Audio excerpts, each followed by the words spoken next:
She went to urgent care. She went to her doctor. She went to the emergency room multiple times, 6 times. And the Yeah. baby went home and died in her room. Mm. Early 20s. She had all kinds of signs that even as a nurse, just hearing these things, swelling in her legs, shortness of breath. She's in her 20s. So Mm-hmm. nobody takes the time to check on this patient or check on this person and go beyond what you the average things are.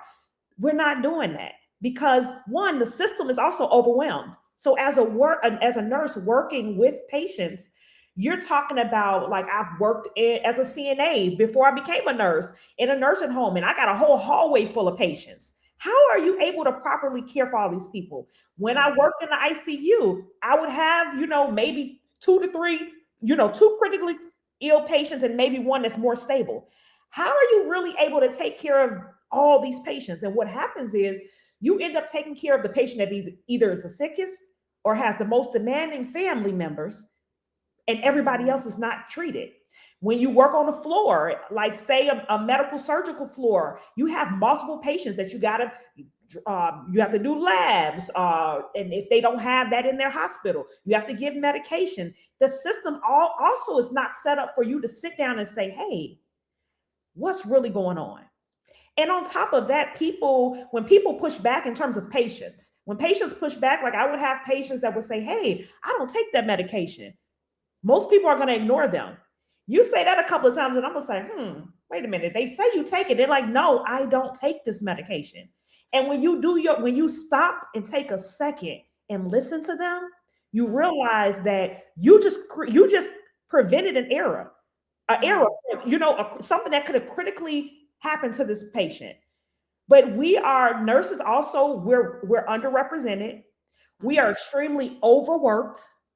It's also a systemic thing too. So it's just all the way around. So we talk about over care, but there's also a lot of undercare that happens in healthcare too, that causes a lot of deaths for people. Yeah, and I love what you just said about, I mean, you said so many great things. Thank you for sure. That was insightful. Just thinking about like the idea of somebody coming in extreme pain. I've been in extreme pain going into a hospital before, and you're right. It's like you're screaming and yelling because you just have a thorn in your side that you want somebody to take out. So you're not going to come in and be like, "Hi, I'm Tiara, and I got this thorn in my side." You're gonna be like, "Oh my God, get it out!" There, it's gonna be a different you. But you're dramatic. They're going to It's call you dramatic, or either you're drug seeking and they're going to label you as opposed to really hearing you out. And I think part of it, for me, that I dislike about healthcare is the fact that it's not healthcare. It's about the numbers. It's about making money.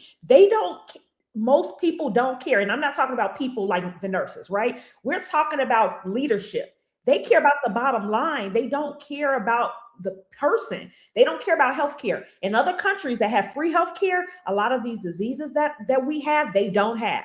Why? Because they regulate things differently. They're not going to allow certain things in foods that's going to create certain illnesses because their healthcare is free.